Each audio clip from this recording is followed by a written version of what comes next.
Welcome, everyone. Thanks for joining us this unexpectedly sunny spring evening.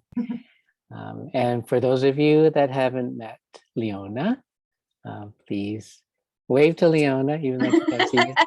And thank you, Leona, for being the backbone and the foundation of our Empowering Patients program. We've been doing this for over 6 years. And really, I think this is our 6th year. Might be longer. It might be longer. It might be longer. Might be 8 years. But this is our 2nd year doing it virtually, and it's worked out really well because we have over 100 people registered this time. So that's awesome. We can't fit them all into the library or one of our community centers. So I'd like to introduce Leona and thank her again for everything she can to facilitate and make this possible. And of course, we're both working for the Burnaby Division of Family Practice. So that's the nonprofit association of the family doctors that look after patients in the Burnaby area, although many of our patients are outside of Burnaby because we're all part of the greater community. So Leona has shared some helpful links that are in the chat. So I'm just going to ask Leona to just give you a brief summary of what's available for these really interesting links that will probably have value outside of our topic for today. Yeah. Hi, everybody. Welcome. So I will be populating the chat. They're not quite there yet, but so what I'm going to put in the chat is our Empowering Patients page, which will include all recordings of all of our talks over the last year. Unfortunately, this is our last talk of the season. So Dr. Wong and I are going to do some brainstorming and see if we can come up with a program for the fall. So stay tuned for that. Also, I'm going to post a link to all of the resources. So the information sheets and the presentations that Dr. Wong puts together there'll be links to PDFs for those.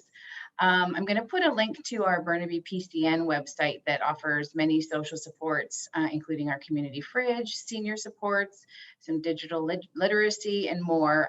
Doc Talk, so another virtual education program that we put on. I'm going to put up the provincial COVID dashboard that gives you numbers on COVID across BC or in your health authority. Those numbers aren't updated as often as they used to be daily, but now I believe they're doing them once a week.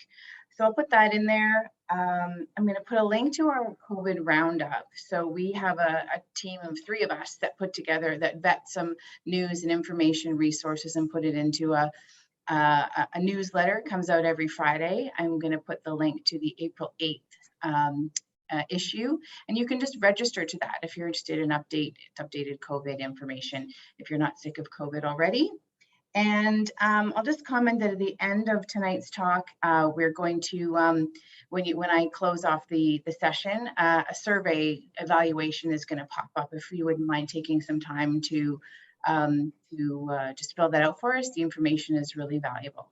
So I will start populating, and I'll let Dr. Wong get on with the talk. Thank you, Leona.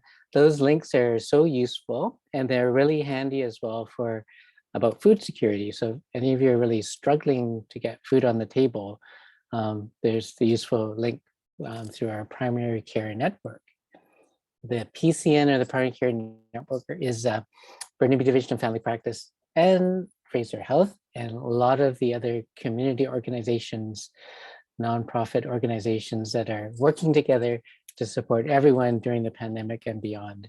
So it's a great network because we're all in charge of looking after everyone in our community. So today's topic is on healthy eating. And this is a picture of my favorite fruit, which is an apple. And every day I eat at least 3 apples a day, some days 5 apples.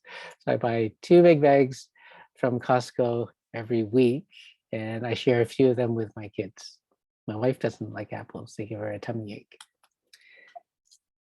So next slide. Again, the Burnaby Division of Family Practice, we have our own website, divisionsbc.ca/Burnaby, and you'll find all those resources that Leona has alluded to, as well as links to the Empowering Patients program and all the videos from our past presentations over the past year. And just to remind you that we're part of a circle of caring. So family docs like myself care about our patients. I have a golden rule in our practice that we have a little sign that none of our patients sees, but it's actually put up in front of my medical office assistant, Christina's desk, that says, We treat every patient like a family member or a trusted friend. So we give them the same level of care and consideration. We care about our community. That's why we're doing these talks, so that we can share information to people beyond our 2,500 patients. And we also care about all of our future. So we care about our patients and our community. That's why most of us are involved in a lot of community activities like the annual walk with your doc. So I could pretty well guarantee in September we will have a talk, and it'll be about healthy physical activity, because it'll be timed with our annual walk with your doc. So I'll be there, Leona will be there, and a whole bunch of docs from the Burnaby community. So you can come and walk with us and talk with us. And hopefully we don't have to wear masks at that time, but we never know. We could do it with masks. So today I'll talk about the 4 foundations of self-care and why you are what you eat, how diet affects our overall health. I'll go over Canada's food guide, the latest version of that basic Canada food guide, the basics of healthy eating. We'll give some tips on healthy eating on a budget, which is really topical with the food prices going up with inflation over the past couple of weeks. And a quick review of some popular diets that you might have questions of, and some tips on making positive changes in our life, how you can get out of bad habits and adopt a few healthy habits. So some really useful practical tips. So what is healthcare? Well, if you ask a family doctor, they'll say only a small part is that acute hospital care, the emergency care that you see on Grey's Anatomy, that the majority is what happens in the community, in your family doctor's office, in community care, and chronic disease management and prevention.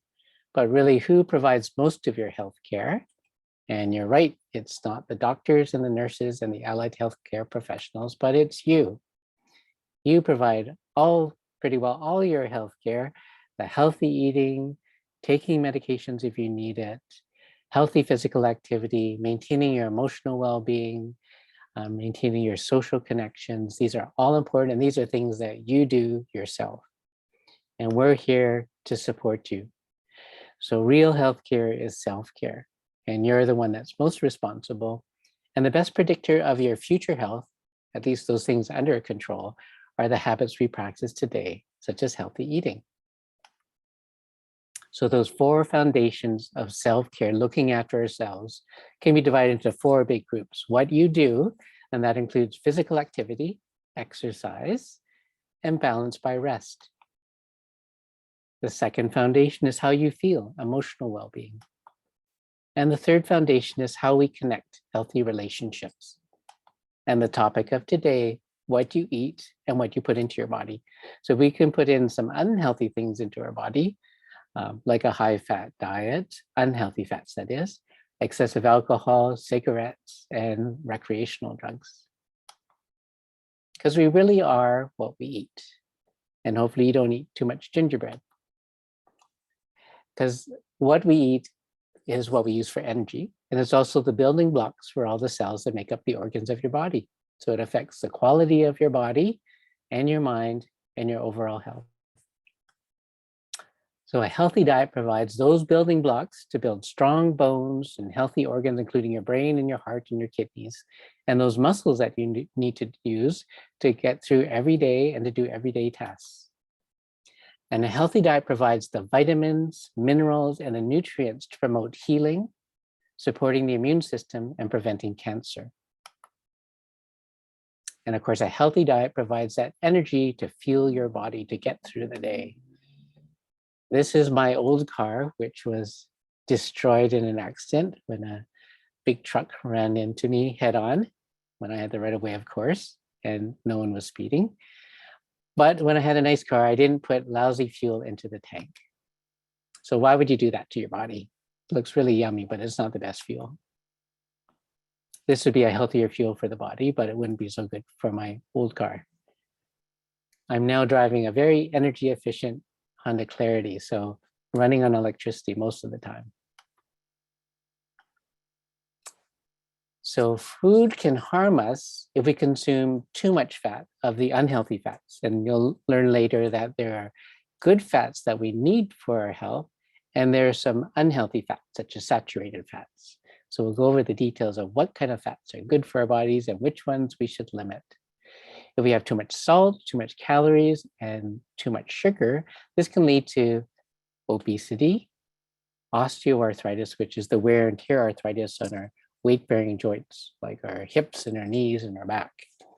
It can lead to narrowing of our arteries, or what people call hardening of the arteries. That can lead to strokes, chest pain, angina, or heart attacks.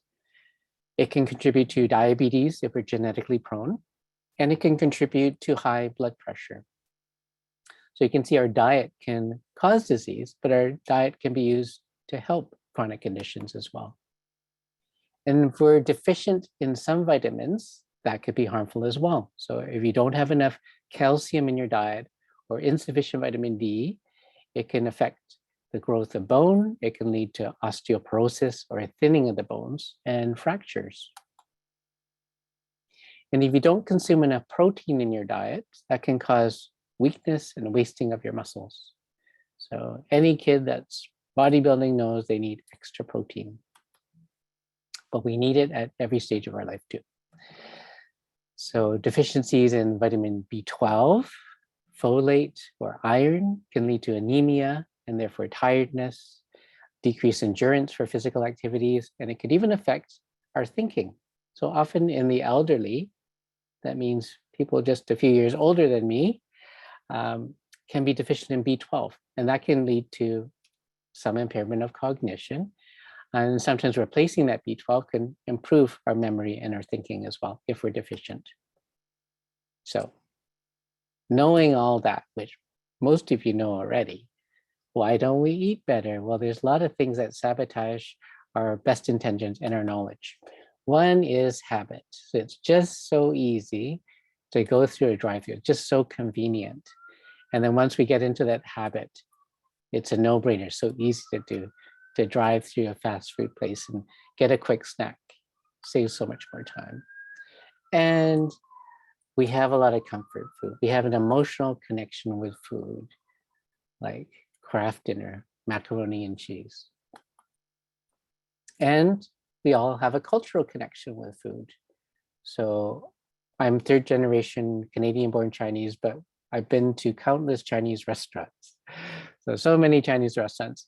And most of the Chinese restaurant food is very high in carbs, so not so good for diabetes, very high in fat, and loaded with sodium in the form of MSG. So not so good for blood pressure as well. So those are three common conditions in Asian people, and often that the diet doesn't work so well. So in all cultures, there are healthy and unhealthy foods, and it's hard to change that if the rest of your family is eating the same kind of food. So it takes a lot of work and cooperation with others to change your diet. And also, we're constantly being bombarded with television ads. If you watch live TV this evening, you're bound to see a whole bunch of hamburger ads from White Spot and A&W or McDonald's. And everything looks so mouthwatering and looks kind of pristine. I've never seen a Big Mac that looks like this. But when advertising, they just look perfectly shaped buns and nice and juicy and huge. They never actually come out that way. And I learned early on in adulthood that in spite of a craving for something like a McDonald's hamburger or a White Spot Monty mushroom burger, you crave for it, it's immediately satisfying, but you end up feeling kind of yucky afterwards. Either a tummy ache or just feeling that you just didn't put the right fuel in your engine. And also the cost. Sometimes it's in the States where fast food is even cheaper. It's not uncommon for normal families to eat out every single day. That seems to be a very common thing in a lot of people I talk to that live in the States. And sometimes good quality food, like lots of fresh fruits and vegetables or fish, is quite expensive to have on a regular basis. And also, we all have some knowledge of what's good and what's bad, but we're bombarded with information on the internet, on television, and from Dr. Oz, and it's not very objective information. Often people are trying to sell us something. So one objective source for good information evidence-based information is Canada's Food Guide. So it may have changed a lot since you last looked at it. So it was revised in 2019. We actually kept on postponing this talk for successive years because they kept promising a new Canada Food Guide. It took them about 2 or 3 years since they announced they were revising it to they actually came out with it in 2019. So I'll give you the update. So it looks quite different from what you would have seen prior to 2019. So much easier to follow. So in general, half of our plate should be vegetables and fruits. And a quarter of our plate should be protein-rich food. So in the past, they would make certain groups like grains, vegetables, fruits, and meat and fish as different groups, and you need a particular portion from each. But think of dividing your plate into halves and then 2 quarters. So half the plate, vegetables and fruits, preferably vegetables for your lunch and dinner meal. And high protein, good quality protein foods that are not terribly high in saturated fats, the unhealthy fats. So that could include lean meat, poultry, chicken breast, fish, beans and lentils, tofu, and other vegetable sources for protein. And the other quarter of the plate would be the starchy foods.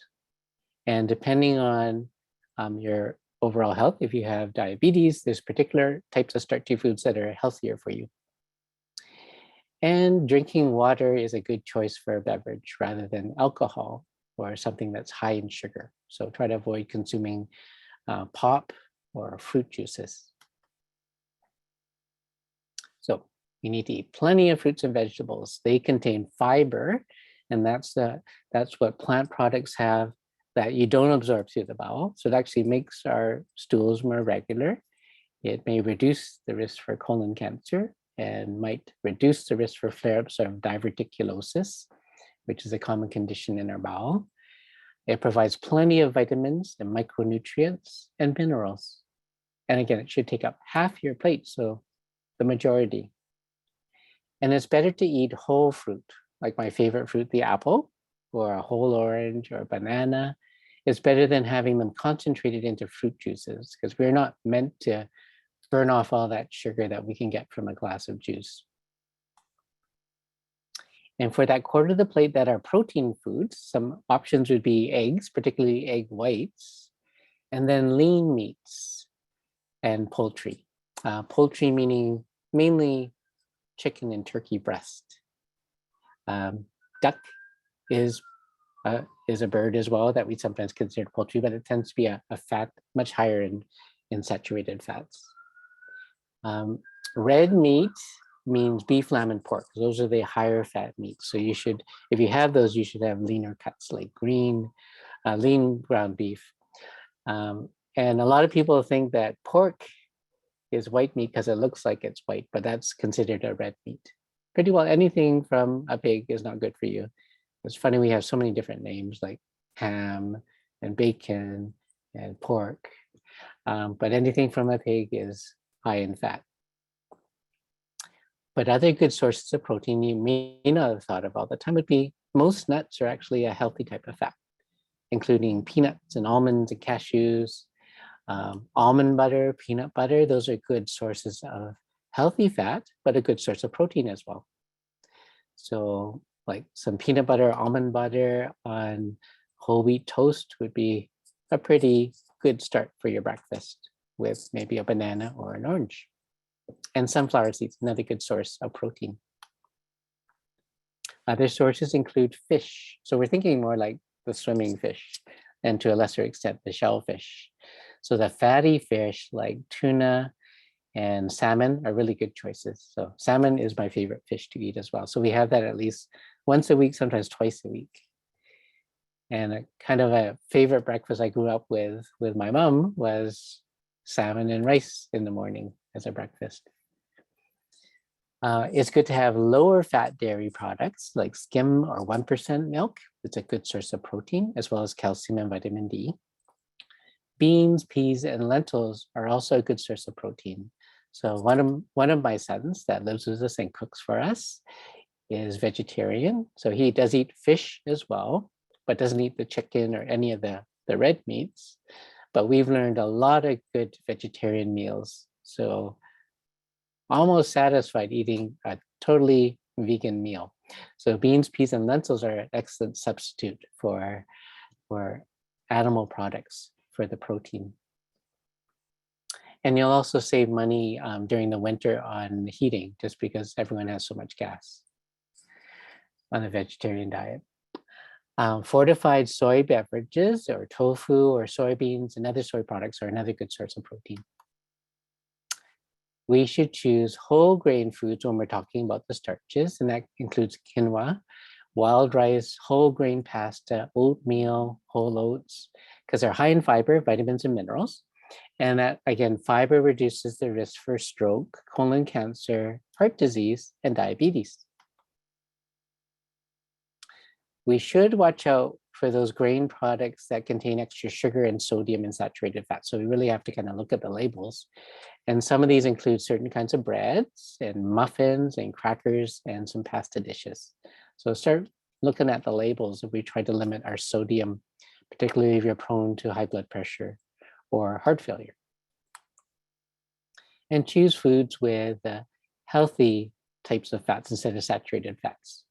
So the healthier fats will reduce your risk for heart attacks or ischemic heart disease, narrowing of the arteries.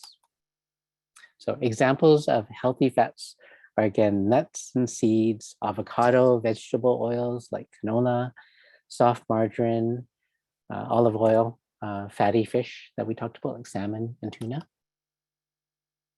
trout, herring, mackerel. And when we're cooking, we should choose those that have healthier fats, and that includes corn oil, olive oil, canola, peanut oil, sesame, soybean, flaxseed, safflower, and sunflower oils. So those are healthy oils to cook with. And of course, we don't cook with lard. We should avoid the saturated fats, and you'll find those in those fattier meats like beef, lamb, and pork. And you'll find them in high-fat dairy products like cream or high-fat cheeses or ice cream. And you tend to find them also in highly processed foods and palm oil and coconut oil. So those are two of the unhealthy oils to be cooking with, olive oil and coconut oil. Or sorry, palm oil and coconut oil. Olive oil is a good one. You'll also get saturated fats, as I mentioned, in ice cream and many desserts and baking products. You'll find them in deep fried foods like fish and chips, French fries, foods that have too much cheese, hard margarine rather than soft margarine, lard if you're cooking with fat, and with butter. So the saturated fats tend to cake up in our arteries and increase the unhealthy cholesterol, what we call LDL cholesterol, that contributes to narrowing of the arteries and heart disease.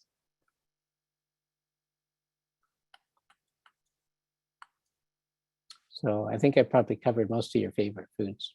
Yeah, we sometimes tell patients that rule of thumb is if it tastes really good and it's really satisfying, better double check to make sure it's not unhealthy for you.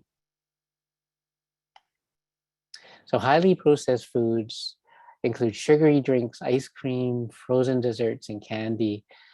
They contain a lot of simple sugars in a high degree, sometimes a lot of extra sodium or salt, and often saturated fats. And again, fast food, hamburgers, French fries, chocolates, all these things that we crave for. Frozen meals, sausages and deli meats, muffins, buns, and cakes. Again, highly processed and much higher in fat and sodium. So the best drink of choice is probably water. So try to replace those sugary drinks like juice and pop with water. It's nice that there's a lot of low sodium, low sugar drinks available that are bubbly. Just watch to make sure they don't contain too much sodium. And as I mentioned, start reading the food labels. There's a nutritional facts table.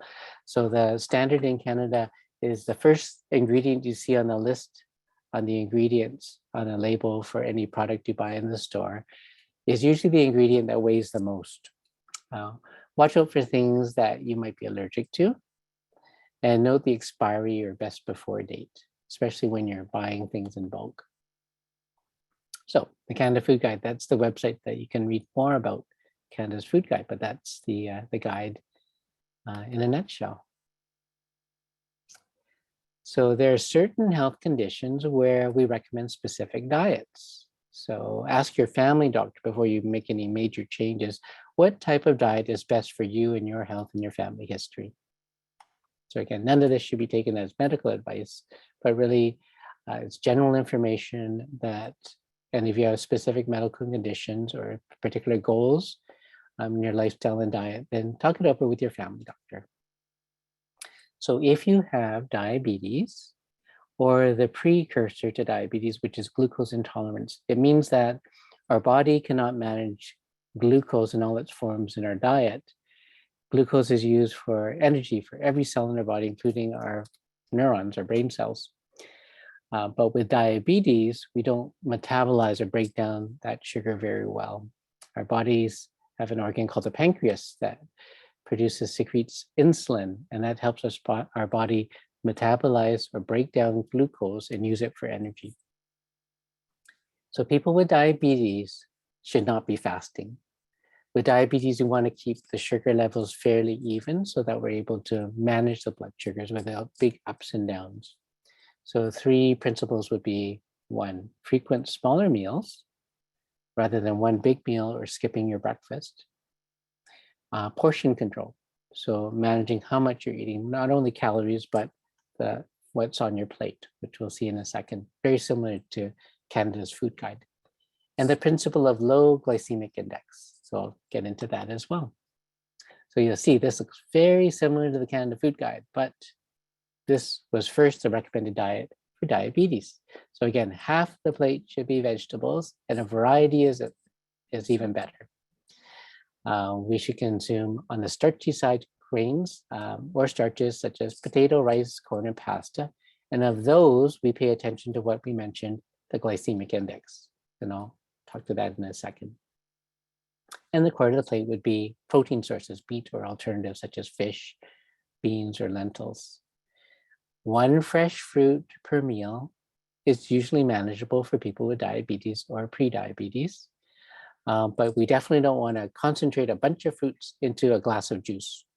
So making smoothies may be too much sugar for your body to break down and metabolize without making your blood sugar go too high and cause negative consequences.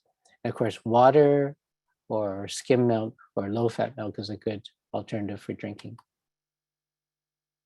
The Canadian Diabetes Association, which is diabetes.ca, has a wealth of information on their website on the diet for diabetes and pre-diabetes.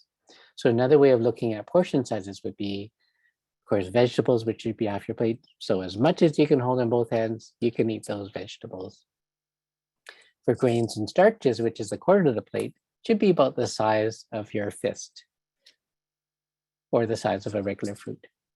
For milk or alternatives, drinking 1 cup of low-fat milk is appropriate as a portion size. And for meat or protein alternatives, about the size about the size of the palm of your hand and the thickness of your little finger. And the amount of fat we should have is about the tip of your thumb. So glycemic index.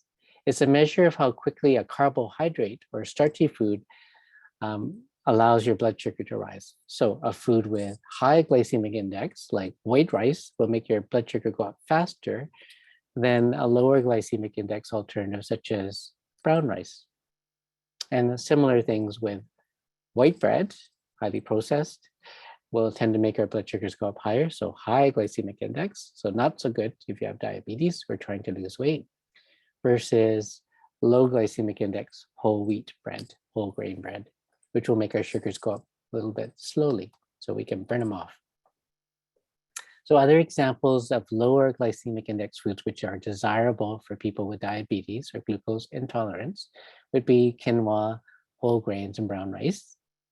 Again, they raise the blood sugar more slowly than the high glycemic index foods such as the bagels, white bread, and muffins. So again, for more information, a lot of detail, diabetes.ca for the Canadian Diabetes Association. So it's a nonprofit society that's not really trying to sell you anything except maybe memberships, the Canadian Diabetes Association, but is recognized as providing very objective evidence-based information for the public at large, but also for healthcare providers as well. So they actually produce a lot of our guidelines for the management of diabetes. If you have atherosclerosis or narrowing or hardening of the arteries, you would want a diet that's lower in the saturated fats, those like animal fat or high fat dairy products. So you want less of that to lower that bad cholesterol we call the LDL cholesterol. And you want to raise the good cholesterol, what we call HDL, high density lipoprotein. So that's the healthy cholesterol that helps reverse or stabilize narrowing of the arteries. So examples include those fatty fish that we mentioned, and olive oil, and then avoiding the unhealthy types of oils. If you have heart failure, which is reduction in the pumping action of the heart, so people with heart failure, that could be the end result of years of high blood pressure or coronary artery disease. The heart muscle doesn't pump as strongly. It also decreases in strength as we get older. So my heart function at my age is much better than it would be when I'm 80 years old. So heart function reduces with time and worsened by certain conditions like high blood pressure or narrowing of the arteries. It could also be reduced by certain metabolic conditions like hemochromatosis, where iron deposits in the heart muscle. So if people have heart failure, they would be more short of breath when they're exerting themselves, like walking up a hill. They might feel short of breath when they're lying down at nighttime because the heart's not able to pump up all the fluid throughout the body, and the fluid backs up into the lungs. And then we're short of breath if we have heart failure when lying down. And people with heart failure may have swelling in their legs or ankles, although there's other causes for edema or swelling of the ankles too. So people with heart failure need to limit extra fluids. So if they drink too much fluids, including water, their body could be overloaded because the heart can't pump all that out of their body. And people with heart failure also have to limit their salt or sodium. So they're reading the labels to really limit their amount of sodium in their diet to less than 2 milligrams. A little pinch, less than a teaspoon. So limiting sodium, because salt tends to make us retain water and raises the blood pressure. And if you have high blood pressure, in addition to a low salt or sodium diet, there's recommended the DASH diet. So DASH actually doesn't stand for anything, but it's similar to the Mediterranean diet. So lots of fresh fruit and vegetables, consuming low or non-fat dairy like skim milk or 1%, a variety of whole grain products, high in fiber, low to moderate in fat, and again, the healthy fats like olive oil or fish or poultry, and rich in potassium, calcium, and magnesium. So this particular diet was shown with evidence to help lower blood pressure as well. So people who are vegan will not consume any kind of meat or fish or poultry or eggs or dairy. So that requires a little extra planning to make sure you get sufficient protein, because of course, animal fat tends to have a lot of protein, but it's a bit of a challenge to get that through a purely vegan diet. You could also be deficient in iron. You'd have to consume big bushels of spinach to get enough iron. So a lot of people on a vegan diet should talk to their doctor about getting their blood levels for at least iron and B12. And you may want to also take a vitamin D supplement. Omega-3 fats we tend to get from a variety of foods, including fish. So we have to be extra careful so we get enough of that into our diet as well, because those are, again, healthy fats. So healthy eating on a budget. So it's always best to cook at home instead of eating out, again, because it tends to be higher in calories, higher in sugar, higher in sodium. And it's useful to cook extra portions.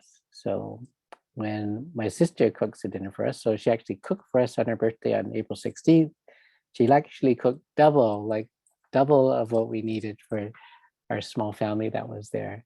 Because my sister is so thoughtful and generous, she made enough so people could have 2 more meals to take home after the dinner.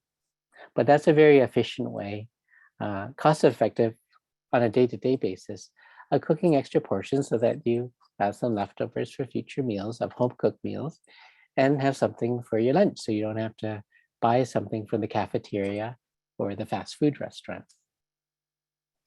It's also really good and cost effective to keep an inventory of what's in your pantry, what you have at home. So you should use what you have before it expires, before you buy some more, even if it's on sale. And we should plan our meals. So make a shopping list for the whole week and make plans of who's cooking. So at our house, I'm so lucky. My kids are old enough and they're very good chefs. So the kids take turn cooking. So they have their nights for cooking as well. And we've learned a lot of great vegetarian meals with my son who's vegetarian. So we've actually really expanded our variety and learned a lot of great tasty foods that are healthier for us.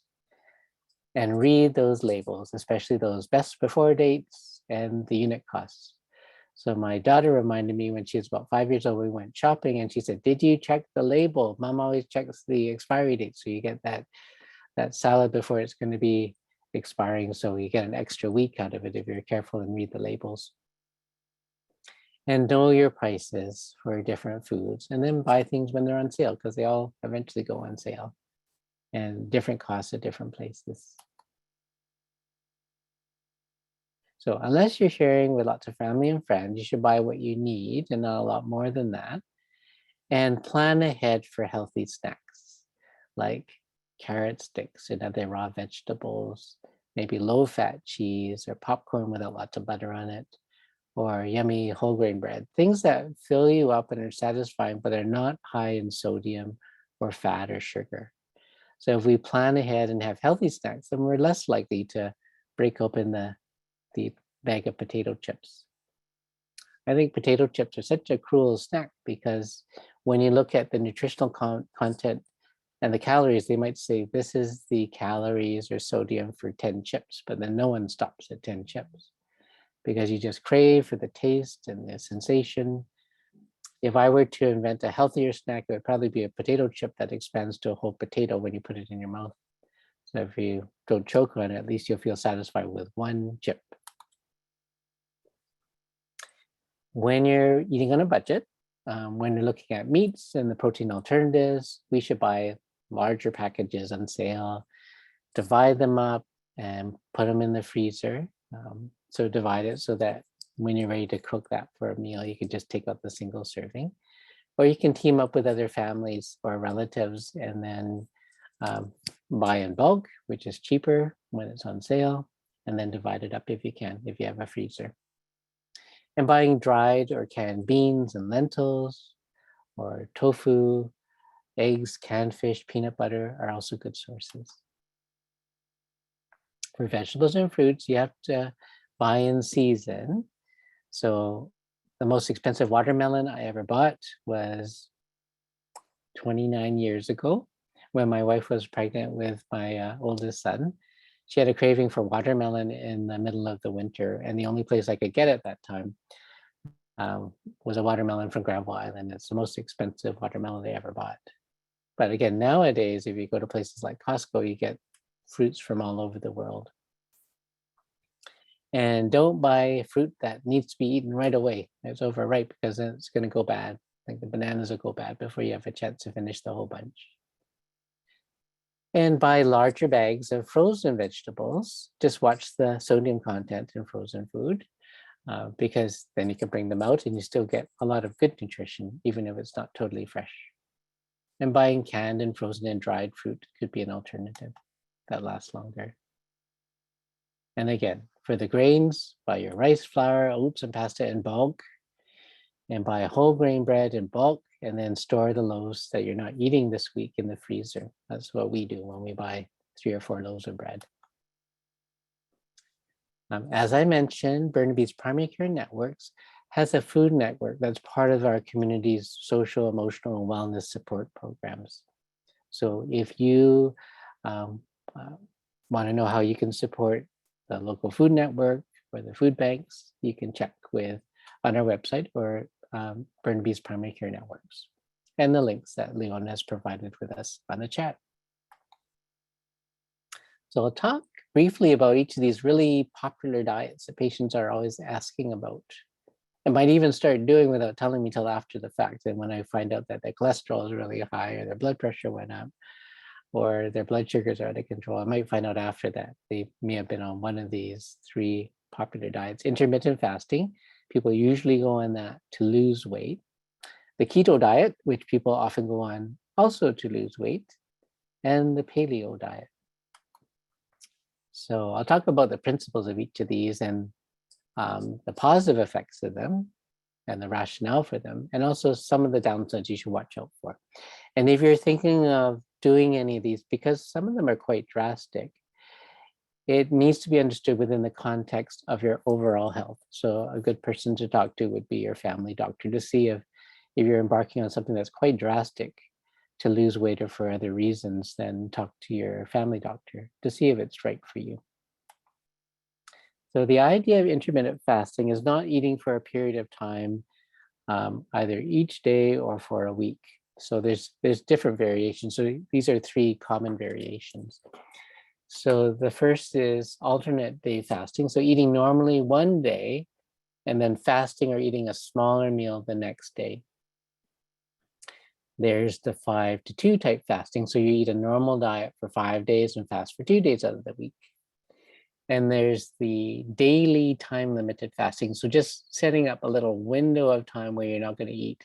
For example, eating normally during an 8-hour time window and then not eating outside of that window. So the idea of intermittent fasting, or the rationale for its proponents, is it can help you lose weight by reducing calories. So that makes sense. That it also has been shown in some cases to increase human growth hormone, and that might promote fat loss and muscle gain. And it may reduce your natural insulin levels, and that can help us burn our stored fat. So that's the rationale behind intermittent fasting. And the short-term benefits are clear, reducing the calories and therefore losing weight.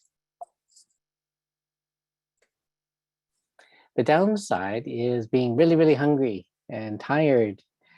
Sometimes when we're fasting, our brain is kind of stimulated and we might have difficulty sleeping. So you might have experienced that if you miss a meal, instead of feeling necessarily sleepy, that you feel kind of hyper. That's not really a good kind of hyper. A lot of people feel nauseous and can get headaches, particularly people with migraine headaches, because varying the blood sugar can trigger an acute migraine headache. It is definitely not safe in pregnancy or when you're breastfeeding. And as I mentioned, with diabetes, where we want to keep fairly even levels of sugars in our body. And it can worsen a lot of medical conditions, including gout or kidney stones.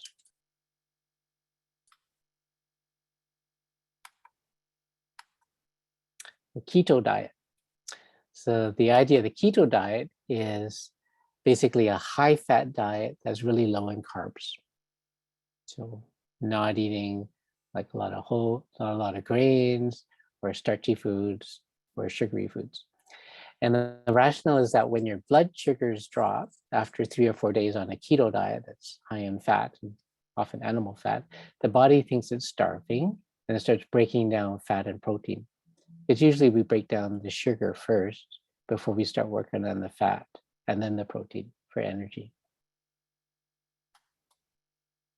And the short-term benefits are weight loss. So a lot of people are able to lose weight in a short amount of time with the keto diet. It tends to decrease the blood sugar levels, obviously, by reducing all the starchy foods. Like it's pretty well a no glycemic index diet. And it decreases supposedly inflammation in the body. So that's not really proven. But a lot of people have lost weight for the short term. The downside is that after a period of time, you end up consuming a lot more fat than you can burn, and then you'll end up gaining weight. And also because of the higher fat, animal fat diet, that you're going to increase the cholesterol, and then therefore your increased risk for diabetes and heart disease. It can also cause harm to your kidneys by producing that ketoacidosis, which is part of that keto diet. So that can actually end up harming the kidneys and increasing your body fat. So the keto diet is a really hard one to sustain, although a lot of people can lose a good deal of weight in the short term. It's very hard to sustain that weight loss and not healthy in a lot of conditions. So another one of those that you should run by your doctor who knows your personal and family history before you embark on the drastic keto diet. So the paleo diet's a bit different. So the paleo diet is eating foods that were similar to what humans ate in the Paleolithic era, when we looked like caveman, about 2.5 million to 10,000 years ago. That's when we were just hunting and gathering, not farming at all. So the foods that our ancestors ate in the Paleolithic era included lean meats, fish that we can catch, fruits and vegetables that we can pull from the trees, and nuts and seeds that we can pick. It contained no dairy products because we didn't have farms and herds of cows, no legumes, potatoes, or grains. And the rationale is that it theoretically would be a better match for our genetics. And the question was, has the addition of those later things after our evolution, has the addition of grains and legumes and dairy products caused the obesity, diabetes, and heart disease that we see today? So that's that philosophy of the paleo diet. So the benefits, of course, initially are weight loss, improved glucose tolerance, and better blood pressure control. But the downside is that not having the whole grains and legumes and the absence of dairy products as sources of protein and calcium, there can be excess protein from the meats that we eat that may harm the kidneys. And it also tends to be quite expensive as well. So as I mentioned, with any of these drastic diets, please consult with your family doctor before you consider starting these diets or any other major lifestyle change.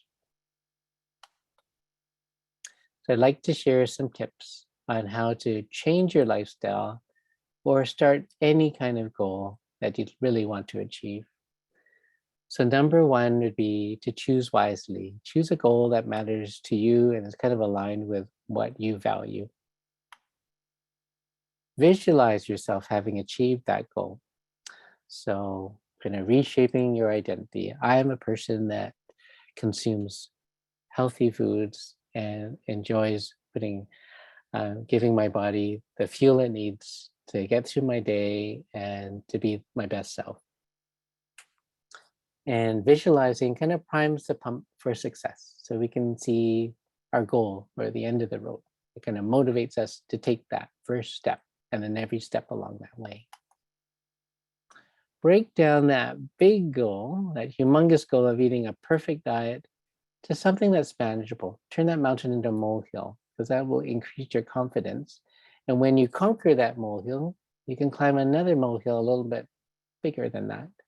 And it just compounds our confidence that we can make positive changes in our life. It's that growth mindset rather than the fixed mindset, knowing that we are all a work of art and a work in progress. Writing down the details really commits us not only on paper, but it really makes us more determined and more likely to achieve our goals. So there's been studies that show if you write down your goal, you're 10 times more likely to achieve it. And you may have heard of SMART goals, but of course in Burnaby, we came out with the SMARTest goals. So SMARTest is an acronym for the key things you should think about when you're setting any kind of goal. Number one, it should be specific. What are you going to do and where are you going to do it? M has to be measurable, how much and how long. A is achievable, realistic, and doable. R is relevant, important to you and your health. And T is for time frame. When are you going to start? When are you going to finish before revising and wrapping up your goal? E is for evaluate. How did I do and what did I learn? And E is enjoyable, make it fun. S is stepping forward. So once you've done this goal, what am I going to do next? And T is for together. Who will I work with to help me achieve my next goal? Who will I share my success with? And who will I bring along for the next step? So smartest goals, only in Burnaby. And we need to anticipate and prepare for roadblocks before we face them. So for example, if your goal is to be more physically active and to go for a walk every single day, what are you going to do when it snows and rains, which can happen anytime right now, even tonight or last week? So pick an alternative so that if you can't go for your walk, or if it's raining, then you're going to have a bright yellow umbrella and a bright rain jacket with lights so that you can do it safely. And if it's going to be snowing, then you have your boots ready and you're going to be visible and you're going to go out with a friend and go for a walk anyway. And 6, enlist support. So consult with your healthcare provider, usually your family doctor, and find a coach or teammate. So extra coaches you can find through healthlink.ca, healthy eating, Canada Food Guide is a good reference. Dial a dietitian if you have a quick question about, so it's a free service, 811, if you have some quick questions about diet or food. And some more tips from James Clear's Atomic Habits. So if you'd like to know more about some of the key tips, practical ways of achieving positive change in any aspect of your self-care, that's a topic of one of our Empowering Patients talks that are available on video with handouts as well. So I do a more deeper dive in James Clear's Atomic Habits. So James Clear just kind of summarized what we know about habit formation, how particular behaviors become natural over time with repetition. So the keys are, number 1, the cue for that habit. Number 2, the craving for anticipating doing that behavior.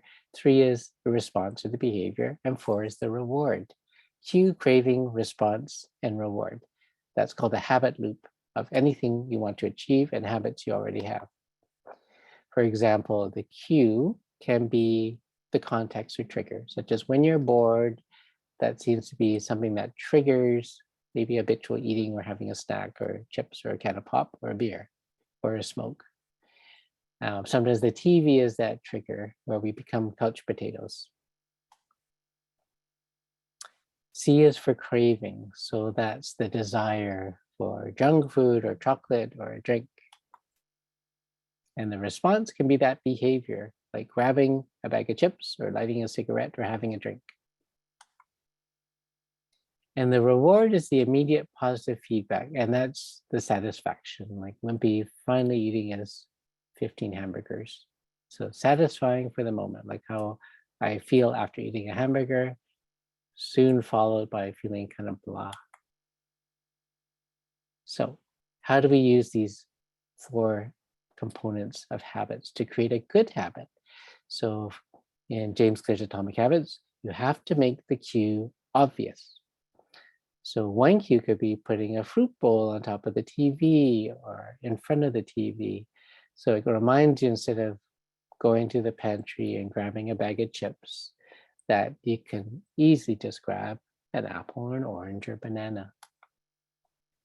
So remind you to do the right thing.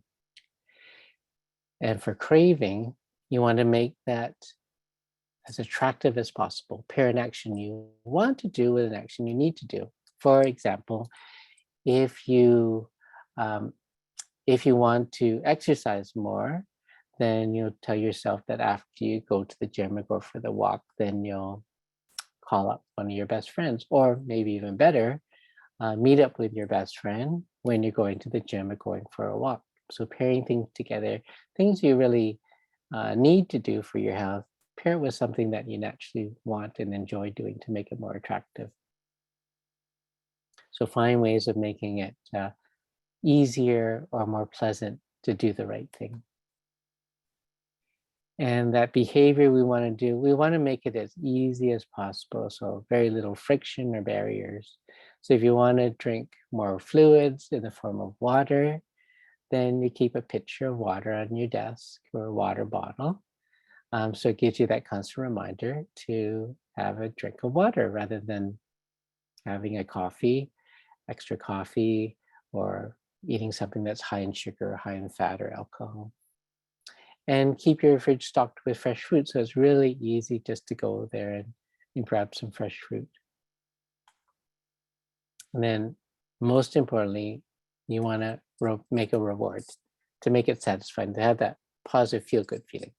So sometimes it's useful just to keep a log about how many fresh fruit you have a day, aiming to have maybe 5 or 7 fresh fruits per day. So maybe keep a tally that you have on your phone or a little check mark that you can do, because just checking things off seems to be good for the human brain and kind of rewarding you.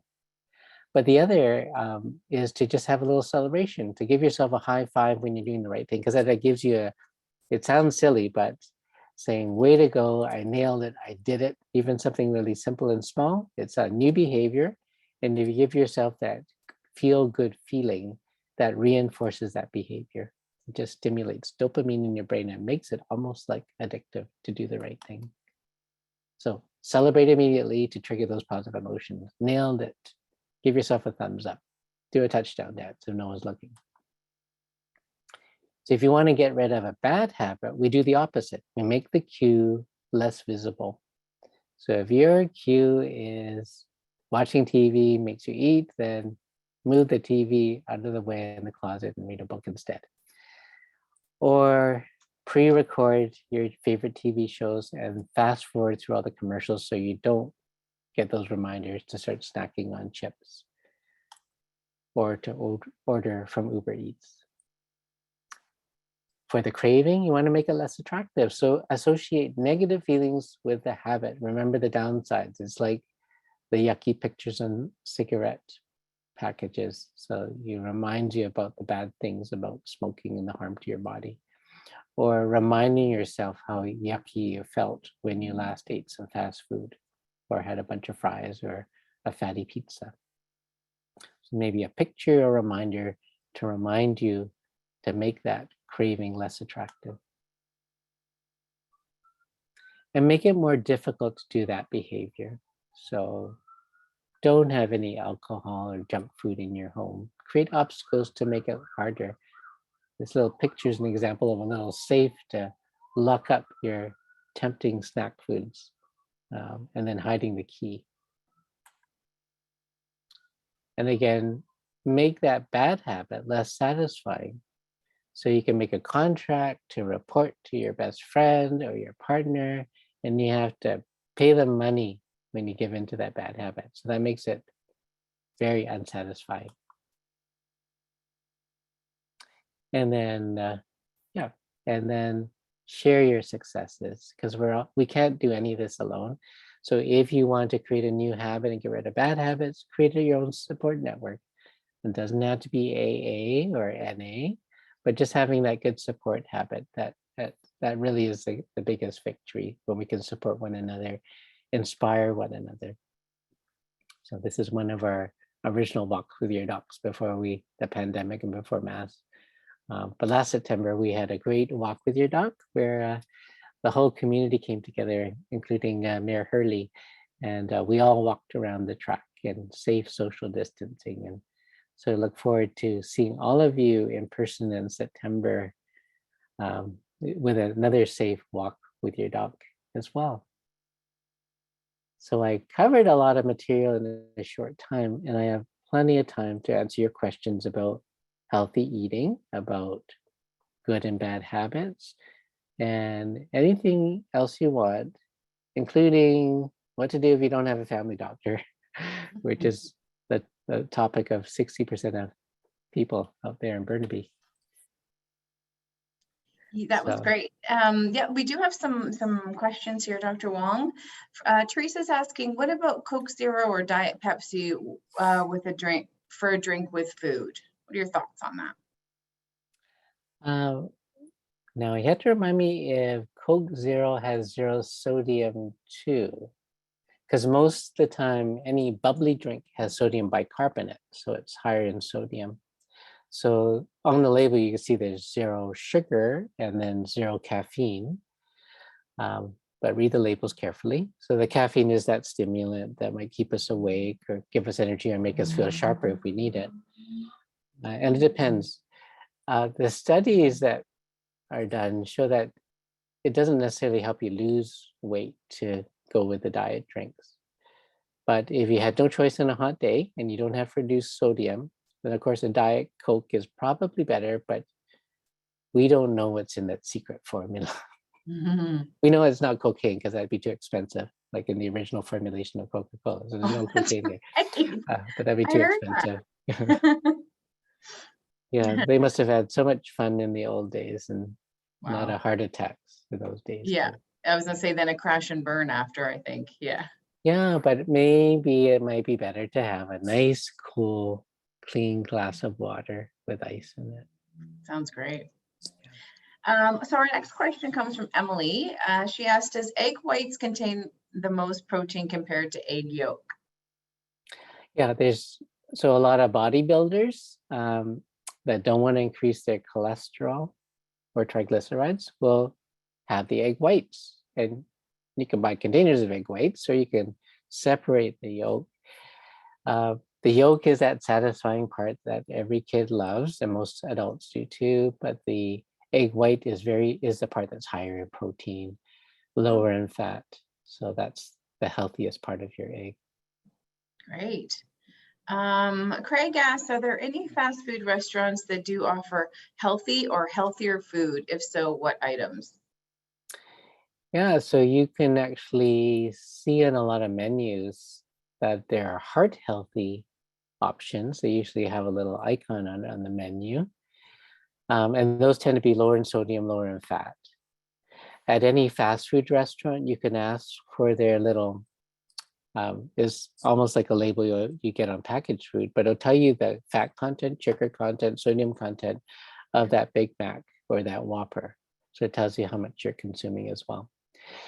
And there are healthier alternatives. So if you were going to have fast food, then maybe at a Subway, you might pick the whole wheat bread.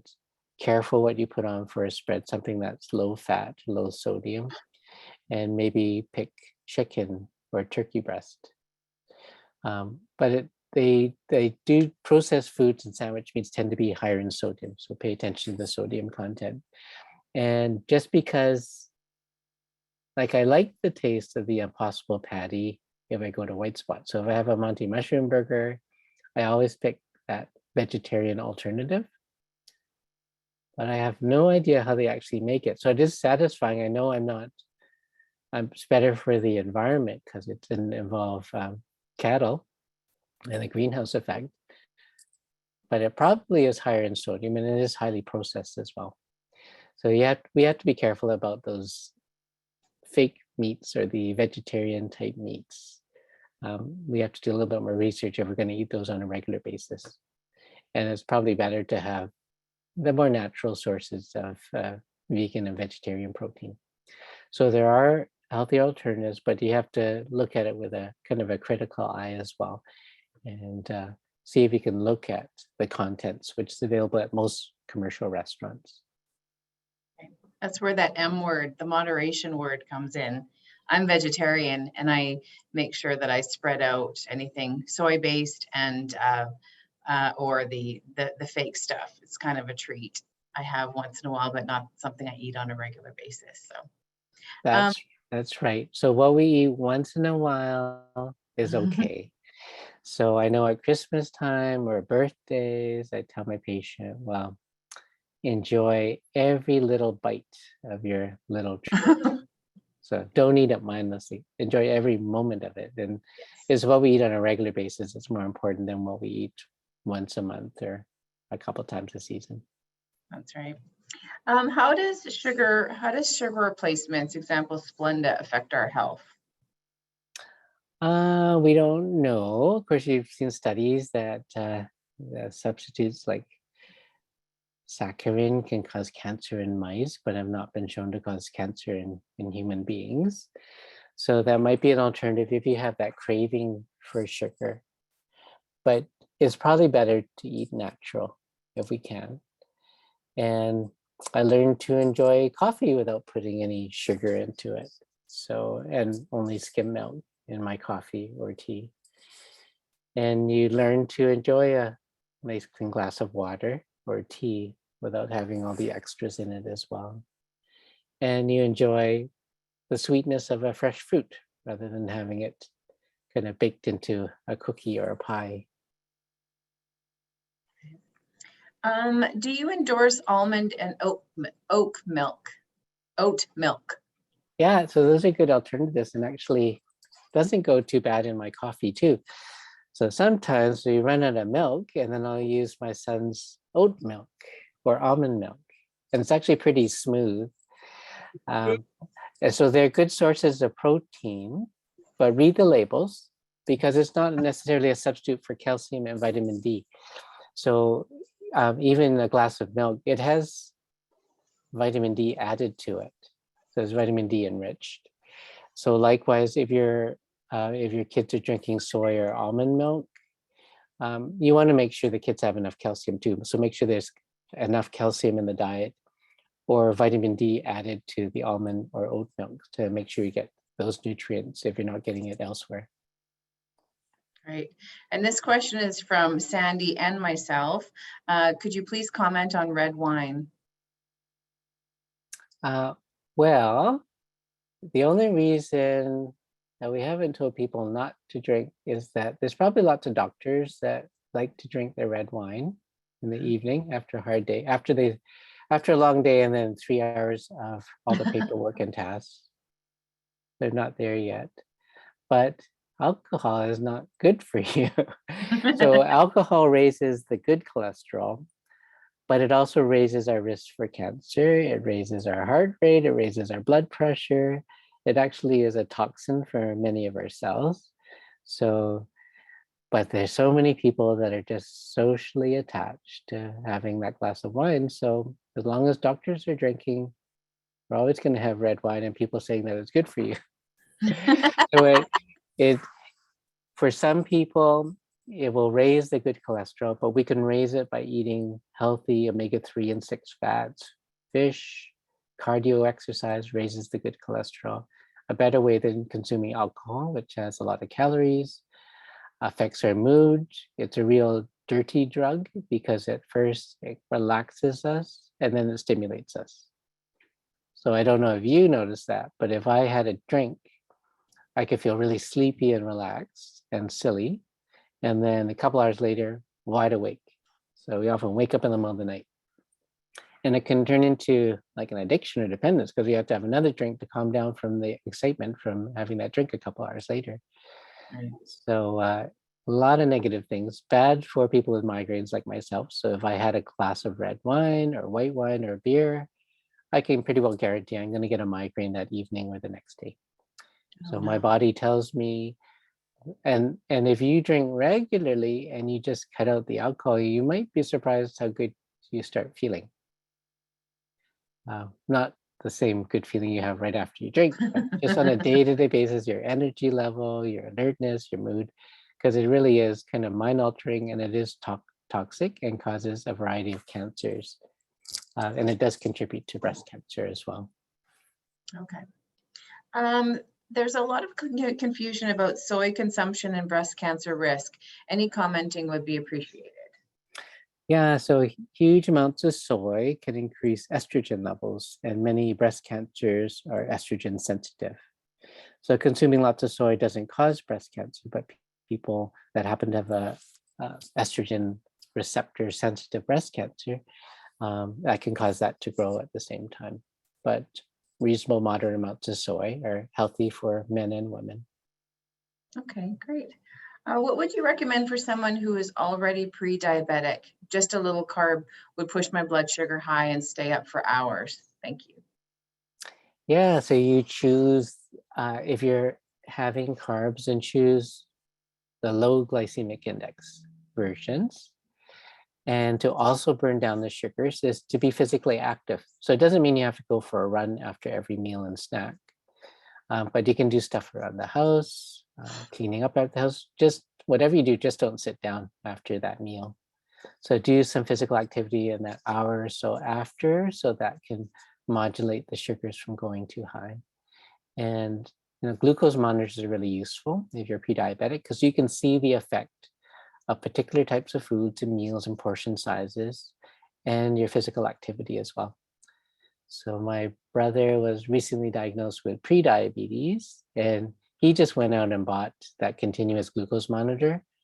So you see it advertised already. It's just you stick on the sensor. It's super expensive, but it can show you on your phone continuously what your sugar is like.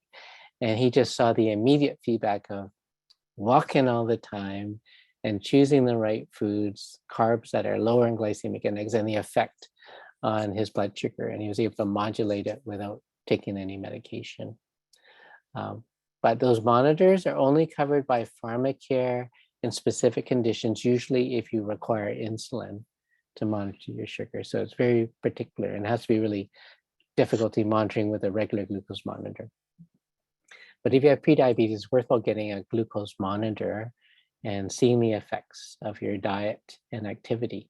So I would recommend, in addition to smaller amounts of carbs, just a quarter of the plate, and then low glycemic index versions of those like whole grain or brown rice. Those things that are less processed would be better and less likely to raise the sugar. And then physical activity, including dancing after you have your meal, going for a walk, being physically active, doing stuff around the house or outside the house after you have each meal or snack. Great. And these resources, the diabetic specific ones are, I think you've included some in the information sheet, and we've shared the diabetes.ca website in the chat. So there's lots of good information there. How many apples a day can a diabetic eat? Well, the general recommendation is one portion of fruit, like it be one apple or one orange or one banana per meal, like breakfast, lunch, dinner, and one portion of fruit per snack, like middle of the morning, middle of the afternoon. So those are, for most people with diabetes, those are reasonable amounts. So one portion of berries would be like half a cup. The same with things like cherries. That would be equivalent to one fruit. You definitely don't want to eat half a watermelon or a big fruit salad or a smoothie that you had to squeeze 3 oranges and 2 bananas that you can consume in a couple of gulps. So our bodies are more designed eating one portion of fruit, which is quite filling. So I don't eat my 5 apples all at once. I kind of space them out throughout the day. But fortunately, I don't have prediabetes either. Also, if someone can't drink water, what's something that they can substitute for that hydration? I'm not sure why anyone would be not able to drink water, but able to drink something else. Because our bodies are 60% water. So you can't be allergic to water. And if you had troubles drinking water, then you probably couldn't drink anything else either. So I'm pretty sure everyone that can drink water. You might have to use hypnosis so you can imagine it has alcohol in it, or that it has flavors. Yeah, I sometimes get disappointed if I have something like a bubbly drink or one of those flavored drinks, and it has a picture of a fruit on it. It has the name of the fruit, but then you have to really struggle so hard to taste that fruit because it's so dilute. So, but flavoring things, if you don't like plain water, then you could have tea, still very low in calories and no fat, no sodium, or lemon, a little bit of lemon, as long as you don't have any acid problem, can flavor the water a little bit too. I guess if you can't drink the water because you're going to choke, you could have ice chips like we do with pregnant women when they're in labor where they don't want them to drink. And again, people with heart failure or kidney failure, we might limit the amount of fluid, water or other fluids as well. So pretty all the fluids are equivalent when we're restricting the amount of fluids people consume. Oh, so the follow-up comment was, I do not drink alcohol, can't drink water, and diabetic. So that's the 3 sort of components for that person. Yeah, so I really can't think of any condition where you can't drink water. Well, there's a few options in there. Yeah, yes, Um, it's not kind of ice cubes, but we can get fluids also. We also get fluids from the foods that we eat as well, like watermelon, lots of fluid. A lot of fruits have fluid as well. right. I've got a question. I have a child with ADHD who needs to gain weight. She usually skips lunch. Is the food pyramid model, especially the half fruits and veggies, enough to help her gain weight, or should I plump her up with additional snacks and high fat foods? Yeah, they got rid of that old food pyramid with the Canada Food Guide. So look at the new Canada Food Guide. So you want to make sure it also talks about how much protein we need at different ages. So of course, growing children need more protein. And we have a decreased protein as we lose muscle mass as well. So it's dependent on weight and your gender and your activity level. But it's important to, especially with a child, that you actually have to look at everything they're eating to see what their overall healthy fat content that they're consuming, make sure they're getting enough nutrients, make sure they don't need vitamins if they're not eating a variety of fruits and vegetables, make sure there is enough protein. And as you can see, there's a variety of ways of getting protein. Um, like even with a vegan diet, we can get enough protein. Great. Well, that's it. I think you've answered everybody's questions here, unless there's any more last minute ones you want to pop into the chat.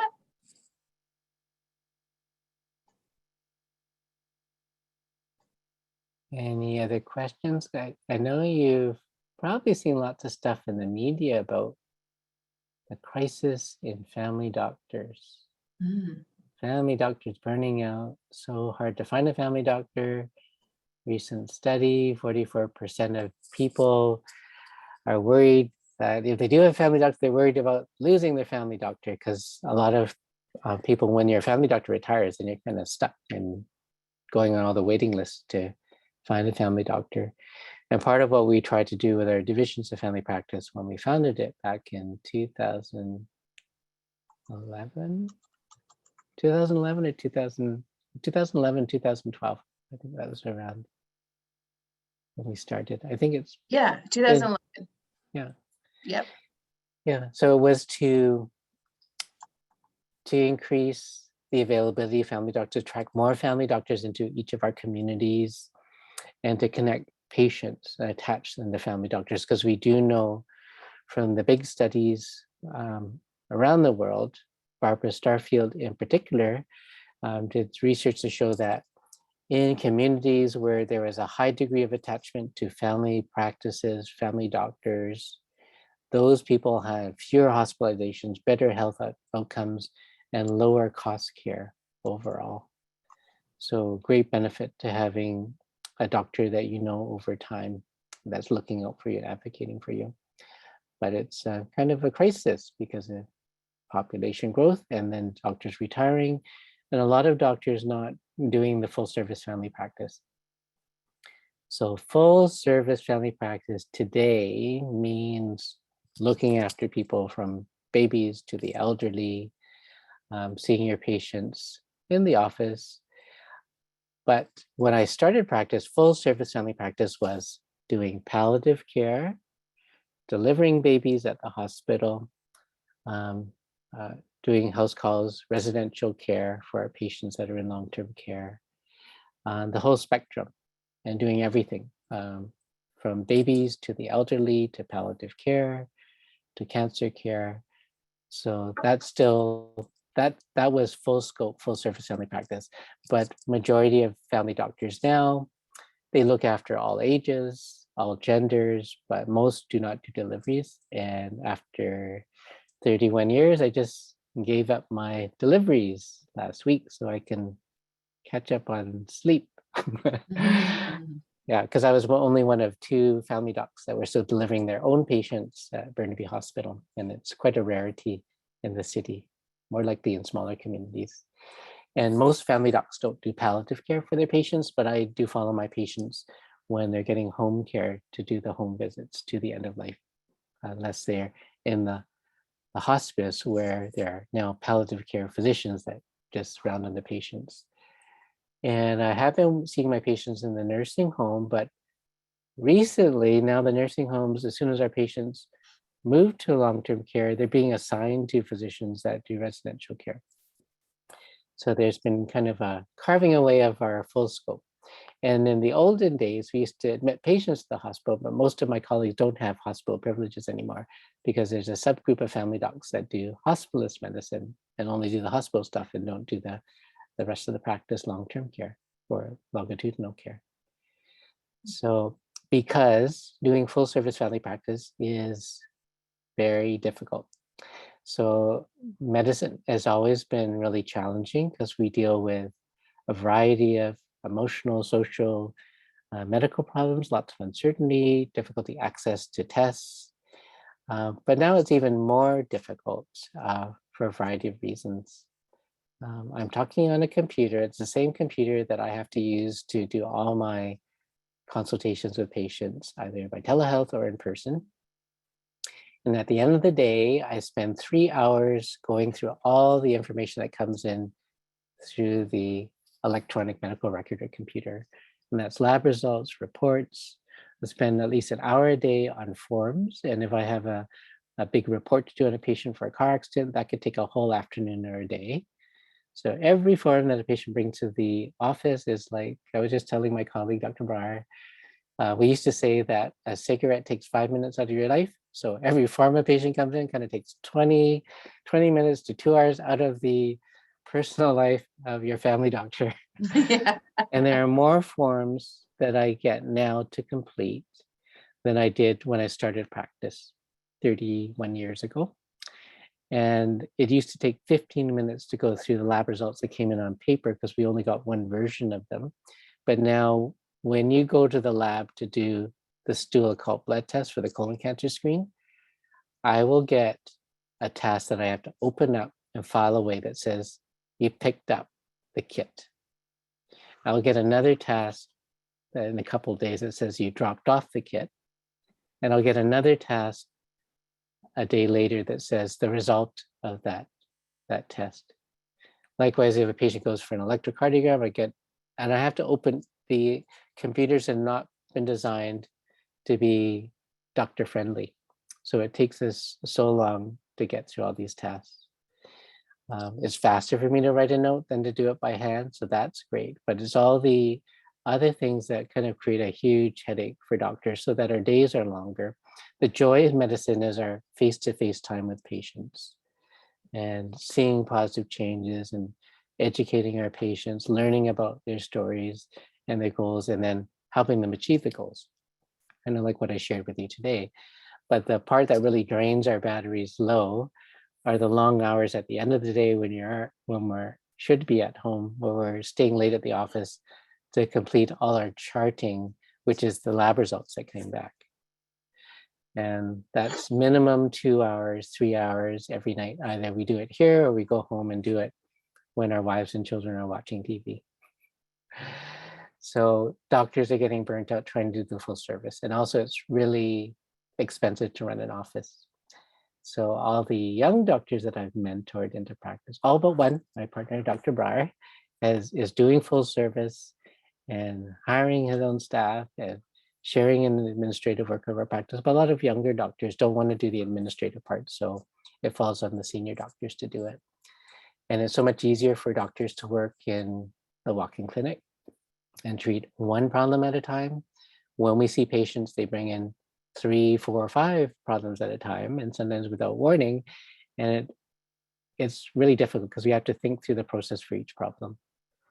So there's a variety of things that have made family practice really difficult for us. And family doctors get paid a lot less than what specialists do. And I was just talking to my colleague today, and he said, we just were wondering, how come when we refer to specialists on pathways, they can say, I don't do ICBC, I don't do WCB, I don't do these particular kind of problems. But when you see your family doctor, we have to look after everything, every problem. But every other specialty doesn't have to do that. The college just has a different standard for that. And the specialists kind of download to the family doctor as well and ask us to do the special authority forms for you to get pharmacare coverage that we don't get paid for. So each form, again, takes minimum 15 minutes, 20, 30 minutes, even though it looks like a few blanks. We have to open the chart, go through the history, and meet all the criteria. So that's the part of family practice we don't enjoy. And that's why a lot of the young doctors aren't going into what we now call full service family practice. So you might hear next month there's I think there's Family Doctor Day that's coming up next month. So yeah, Yeah, so I think it's coming. yeah, so I think we're planning a big event outside of Prime Care. And I think as a joke, we actually won't show up because there's a shortage of family doctors, and we have to get our work done. No time. Yeah, so that's why there's a crisis, and that's why people aren't going into family practice the same numbers as before, or why they choose to work in walk-in clinics. When you go to the walk-in clinic and that doctor only treats your one problem and fills your prescription, he or she gets paid the same amount as when I see my patient in the office and treat 3 or 4 problems and go over their labs and then recommend things for the future and do all those referrals. So we get paid the same amount, which is just a little bit over $30. Right. Yeah, and our overhead ranges from 55 to 65%, 25 to about 35% for overhead. Wow. Yeah, we pay for the staff and all the equipment and things. So Great. that may seem like a negative res, but I'm getting ready for Family Doctor Day next month. And I'm wondering what we can do as a community to support your family doctor and appreciate your family doctor. So if you do have a family doctor, please know all the work he or she does behind the scenes to keep you healthy, and to know it's our face-to-face time with you and keeping you healthy that really recharges our battery. That's why we do what we do. And things we do for our community, like the Walk with Your Doc and these empowering patient programs where we can help so many more people, that's really gratifying too. Because now we know that we're giving not only to the people we can see in person, but we can reach out and enrich your lives and the people that you can share this information with as well. So that recharges my battery, even though I have to go home and work on the computer for a couple more hours afterwards. So that's why there's a crisis, because it's, yeah, things have gotten more difficult over the past 30 years. Yeah, it's tough, but the Burnaby division is working really hard to bring in new family doctors, and I know there's a couple coming. So there's a lot of work going on behind the scenes to try and meet that need as best we can. So. Yeah. And if any of my patients are out there, don't worry, I don't plan to retire soon. So my dad told me, keep on working as long as you're having fun. And then he retired when he was 82. Yeah, 82. Yeah. So he's been only 10 years out of retirement. He just turned 92. That's great. So just a couple more questions before we run. Does rinsing the nose and mouth with mouthwash eliminate COVID? No, and Lysol doesn't work either. Yeah.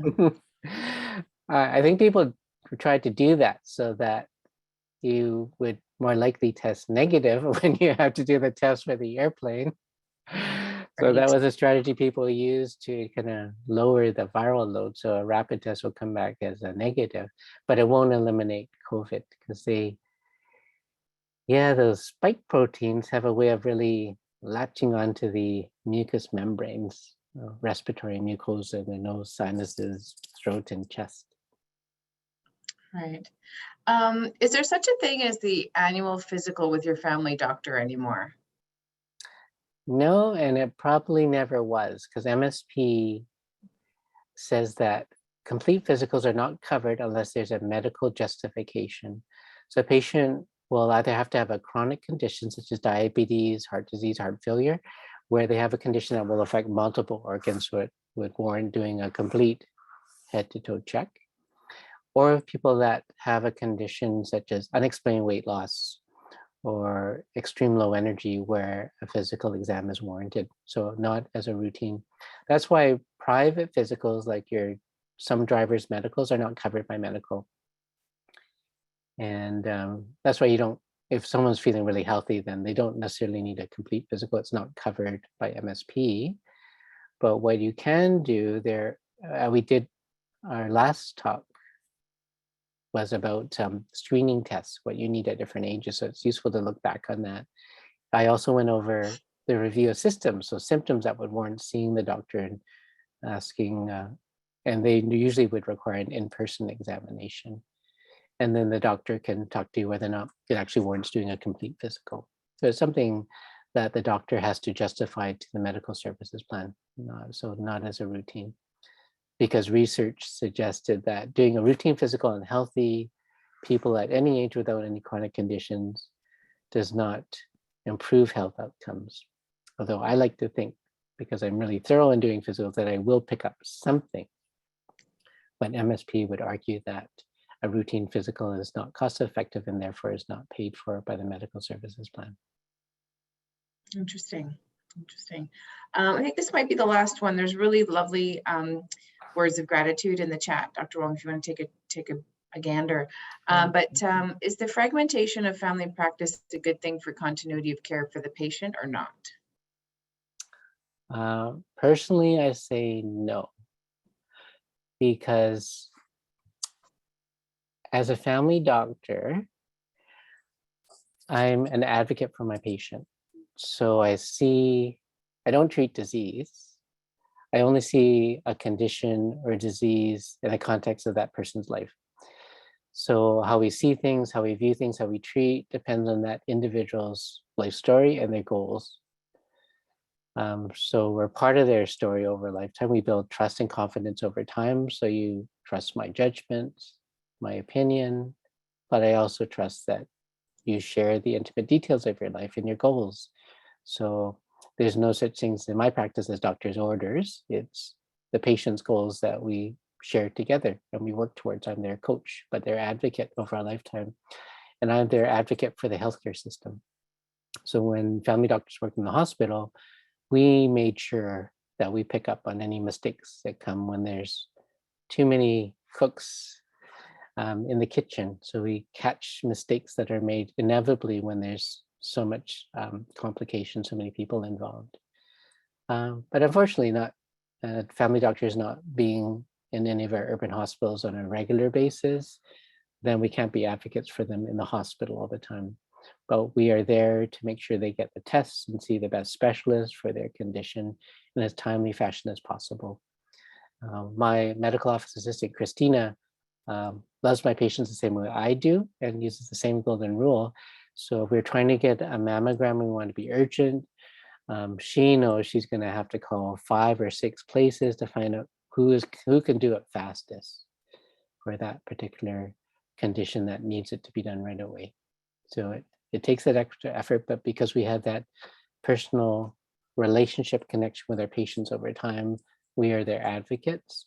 And I think if you just get episodic care and you don't have that relationship over time, not only do we lack that knowledge and background about your medical history, but we'd also lack that relationship of trust and knowing what your goals, your personal goals are and what your preferences are, and to have that trusted conversation.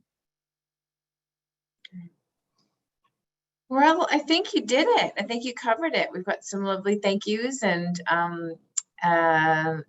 yes, thoughts in the chat. So thank you so much, Dr. Wong. Thank you all for spending the time with me, and I hope you can share anything helpful and useful to the people you care about, because as a community, we look after everyone. Everyone's our neighbor. And thank you, Leona, for supporting us throughout the whole pandemic and keeping our Empowering Patients program. My pleasure. My pleasure. This recording will be up on our website tomorrow morning. So yeah, feel free to share the link with friends and family. I actually just shared with an old friend who was very appreciative of all the content. She had no idea sort of what was going on, what I did for a living, actually. So it's good. There's lots to share. Yeah, Leona does a lot more than supporting Empowering Patients. She's involved in lots of the projects and managing the division office and deals with a lot of the challenging personalities that make up their membership of family doctors. So thanks for keeping us all so happy, Leona. My pleasure. My pleasure. Well, everybody, like I said, when I close down the session tonight, just a brief, I think it's 8 questions will pop up. It's a little survey just asking how we did. And so if you could fill that in, and if you want to be notified of our about Walk with Your Dog, we're hoping for mid-September. by all means, there's a section there to add your email if you're not already on our list. So make sure you add it and you'll be invited to walk with your doc.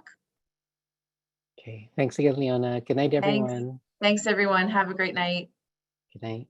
Good night.